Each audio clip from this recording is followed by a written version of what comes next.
Hi, I'm Duncan Pelley. I'm an Associate Professor of Entrepreneurship and Director of the Center for Free Enterprise and Entrepreneurship and Director of International Business Programs at McMurray University.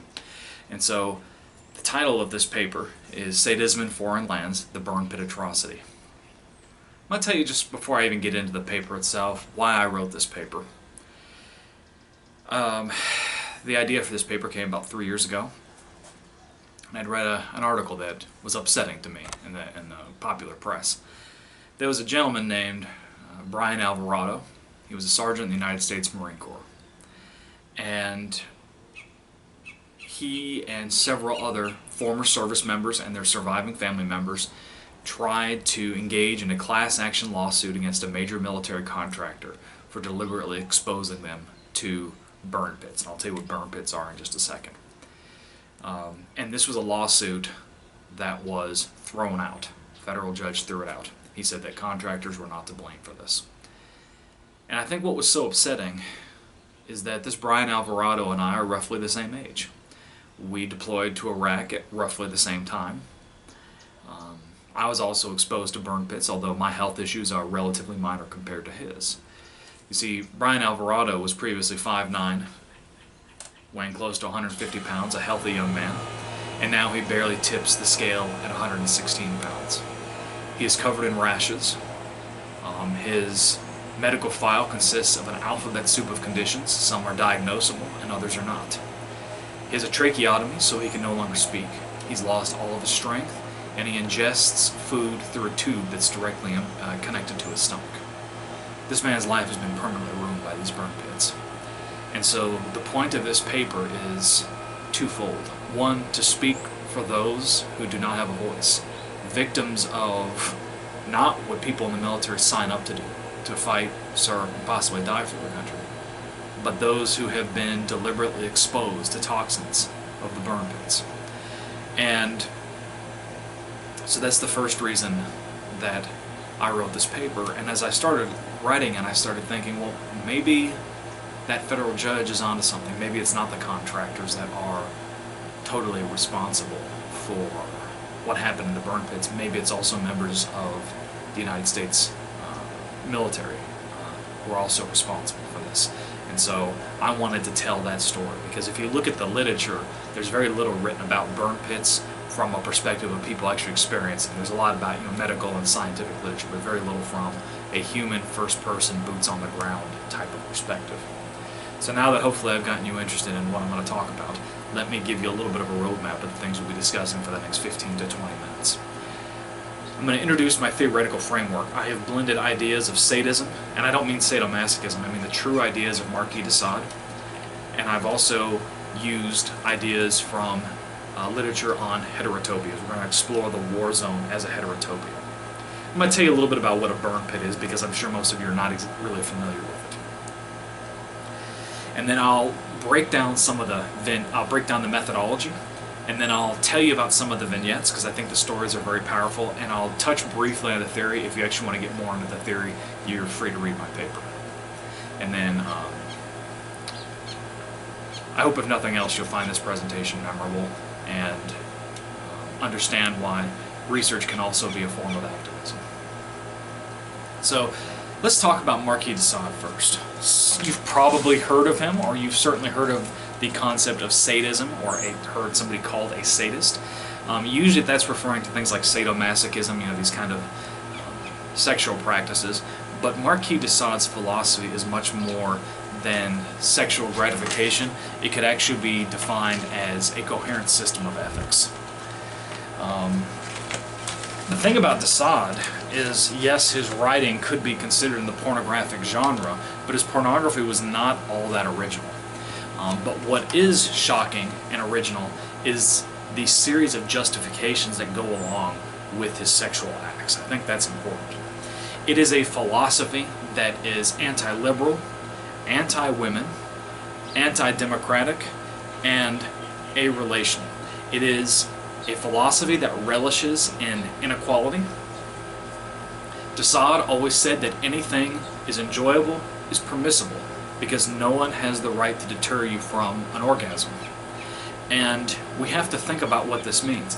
On one hand, Desaad is describing sexual orgasms, but these orgasms can also be translated into economic orgasms, class exploitation, career-based exploitation. It's the idea that you can hurt others or force pain upon others that is orgasmic for the sadist. They also talk a lot about, in Desaad's writing, the importance of having your victims in a circumstance where they cannot escape. That kind of facilitates the arousal of sadism. It's also considered a non-reciprocity of identity philosophy. In other words, orgasms are the greatest for the sadist when the other person is not enjoying what's being done to them. Right? It's never about mutual enjoyment. It's always one-way enjoyment, and the most powerful people get the most enjoyment out of it. He also talks about, Desaad, the importance of libertines being summoned to a brothel or a place at any time. So whenever you desire to hurt somebody, they must come to you for you to hurt them. That's another tenet of his philosophy. So that's sadism in a nutshell. Let's talk a little bit about heterotopias. Because remember, I mentioned that Desaad always wants to summon his victims to a place. And if you read his writing, all the bad stuff that he's doing, it always takes place like in a brothel or a chateau or some sort of a hidden like passage or something like this, some sort of a dark space kind of away from the all-seeing eye. And this is kind of like a heterotopia. Heterotopias are normally described as arising from an imbalance between what is said and what is actually done. It's a third space, it's in some way separate. And I postulate in this paper that a war zone is a kind of heterotopia, because there are things that go on in war zones that would generally be distasteful to mainstream society. In fact, mainstream society isn't really looking at everything that goes on in a war zone. So this is why we talk about heterotopias. Now you're probably wondering about this burn pit, and I think this is a good illustration of the heterotopia. So I've got a picture of a burn pit that I'm going to show you. You see it's a bunch of trash being burned. So what are the burn pits? This is something that was established in Iraq and Afghanistan during the occupation. It is a place where so you have to remember, in Iraq and Afghanistan we didn't really set up like landfills and proper waste management systems. That's not something that happened because it wasn't our country. It was a heterotopia, it's a separate space. So what contractors did is they dig these big holes in the ground, usually like with bulldozers and stuff, and then they just burn everything in these holes, right? They'd burn medical supplies, plastics, tires, military waste, bodies, all sorts of stuff, and sometimes they even use jet fuel to accelerate the flames. Now this is really bad for the environment, and this would never be permitted in the United States, right? We don't do that to our trash here. But to make matters worse, is frequently burn pits were co-located in places where soldiers were working or where they were living. So for example, in my case, I lived in between, there was a burn pit in between where I lived and worked, so I actually walked past the burn pit every day on my way to work. And of course I would be breathing in some of those fumes, right? This was quite a common occurrence for many people that were deployed in Iraq and Afghanistan. So, but it was basically just a place to burn things. And this is how a lot of people got sick, because they were inhaling who knows what. A lot of this stuff is not allowed to be burned in the United States, right? But they were burning it over there in Iraq and Afghanistan. And for the most part, it was contractors that were burning waste, although sometimes service members work with contractors to burn this waste. And that's what probably got Sergeant Brian Alvarado so sick, and I believe it's also what got me sick as well, but I'll talk a little bit about that. So let's talk a little bit about the methodology of this paper. What I did is I used a layered account autoethnography, and I augmented it with a technique called the strange account. And the reason that I've used the strange account uses archetypes and other ways of keeping the identities of the characters sur lecture, or in play, because what matters is not who did what, but it's the emotions that you get from reading this paper. It's the sense making that you get from this paper. I'm very careful not to accuse or point out exactly who these specific individuals are. Some of them are certainly powerful members of the military-industrial complex. So I really want to talk more about the struggles and the emotional impact of the burn pit, as opposed to, you did this or you did that. That's less important here. So just to be clear, this story is an anthology of truths. It's not designed to represent individuals of any single space, time, or place. Okay? Interpret this as almost like one of Marquis de Sade's stories, using archetypes to represent kind of characters or different kinds of ideal types of individuals, right? And I have kind of blended my own story with stories that have come from other people based upon interviews, so that you get kind of a composite narrative. Okay. So let's talk a little bit about some of the stories. So one of the things that happened, I remember when I was in Iraq, was the importance of protective gear and how inconsistent the standards were. So there were individuals who guarded gates around different compounds in Iraq, and what they would do is you drive up in your vehicle, or maybe you walked up there, and they check your ID card, make sure you had your weapon, and then would also make sure that you had eye protection, because I worked on a prison compound. You always had to have eye protection with you at all times, either sunglasses or glasses with clear lenses on. And so one day our commander forgot his glasses. He forgot his protective glasses, but he wore normal eyeglasses, and they wouldn't let him on the compound, all right, which was kind of funny.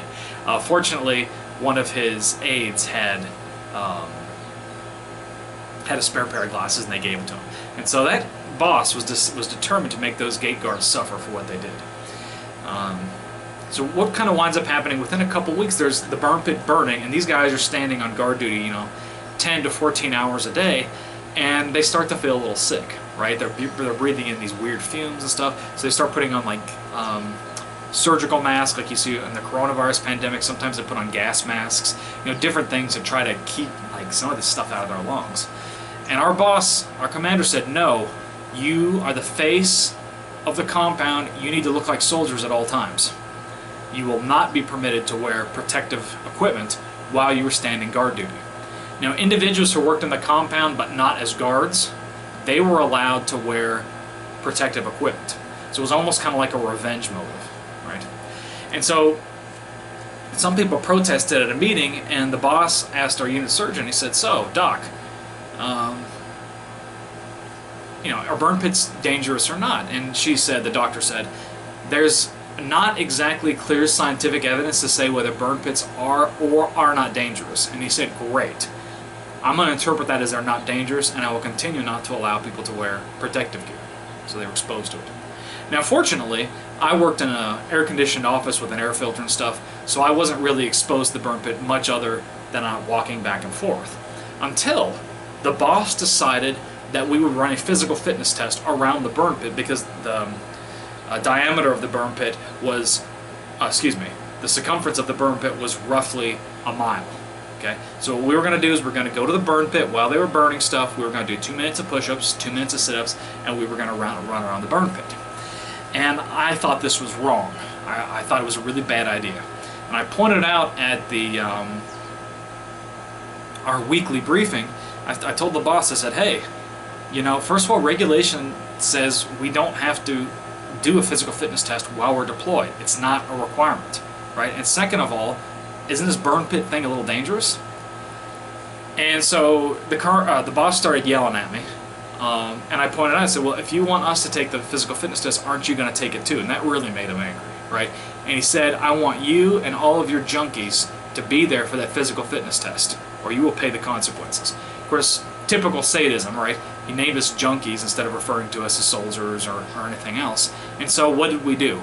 We wind up running around the burn pit, doing our push-ups and sit-ups, whatnot. And I remember when I was running, there were like these big charred, like almost look like burned paper falling from the sky, like giant snowflakes and all sorts of crap, right? And I remember the next day that I was in the shower and I was coughing up every color of the rainbow. I mean, it looked like a Pablo Picasso painting right there at my feet. I mean, it was disgusting, right? And I had some very severe digestive problems after that day.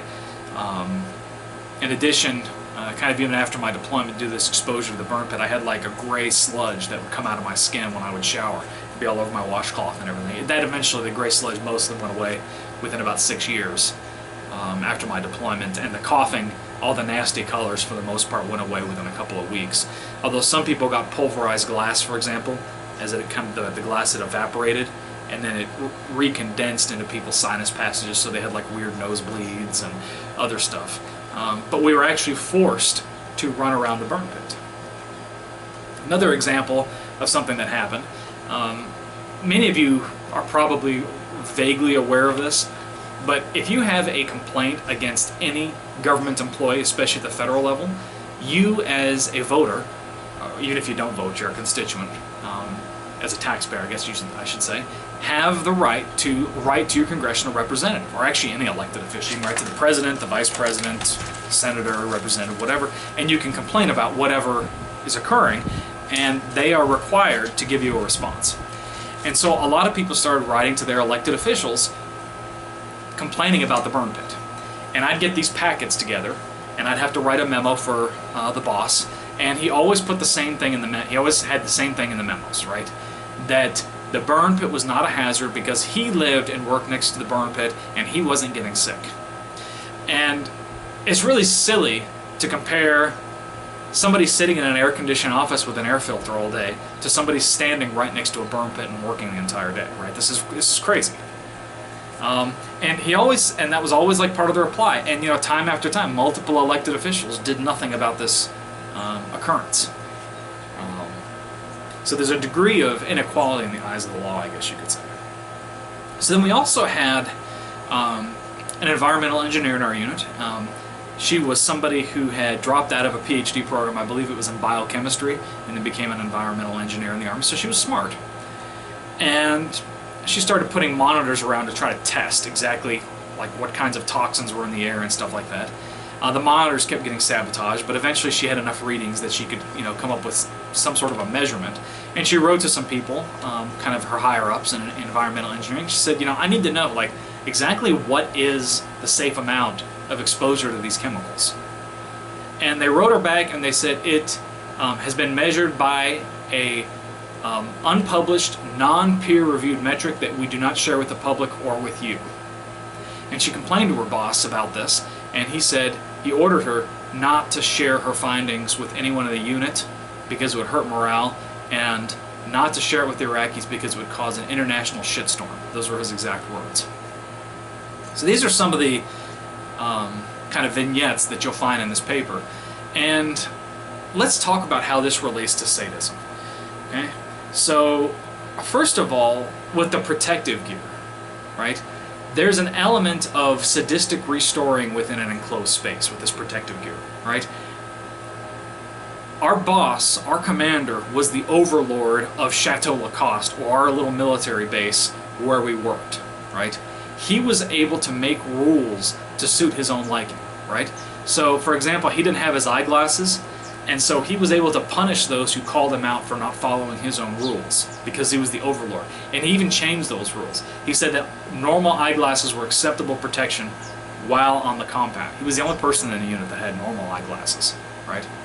So he was able to restore things to suit his own needs. Same thing with the burn pit, PT test, or on the burn pit. This is a key concept of sadism that's illustrated here because it looks at identity being non-reciprocal, i.e., you will run a PT test around the burn pit, but I will not do that. I am somehow exempt because of my socioeconomic status, right? That's a huge part of sadism here. Again, looking at these congressional inquiries, there's also a certain degree of inequality in the eyes of the law and eyes of standards, right? So the boss was able to say that he had an equal amount of exposure to the burn pit as people who stood out there day after day after day, and people who were in higher levels of government just kind of signed off on that, right? It was almost like a good old boys club. And same thing with this whole idea of peer review. Assad always enjoyed justifying things, but he did it for his own pleasure. He wasn't trying to justify, I don't think he was trying to justify things to the people that he abused, right? It was more about, hey, all of you other powerful people, join with me, this is fun. It was less about, you are supposed to suffer through my abuse because you have to. That was really not so much the narrative. Now, I've got a lot more in this paper, but in the interest of time, I'm going to close this out. Those of you who would like to continue watching this presentation, even after the Academy Management video sharing comes to a close, you're free to do so. I will upload this video on my YouTube channel, Dr. D University. And if you like this presentation on my either at AOM or on my YouTube channel, make sure you give me a thumbs up. That's a like. You can make some comments down below on the YouTube video if you have questions, comments, would like to explore this more. And please subscribe. I'm sure as many of you can relate. I'm a starving faculty member, and I'm also a starving YouTube creator, so I definitely appreciate your support. And thank you for listening to this presentation. This is something that is very near and dear to my heart, and I sincerely hope I am able to get this published. So, thank you.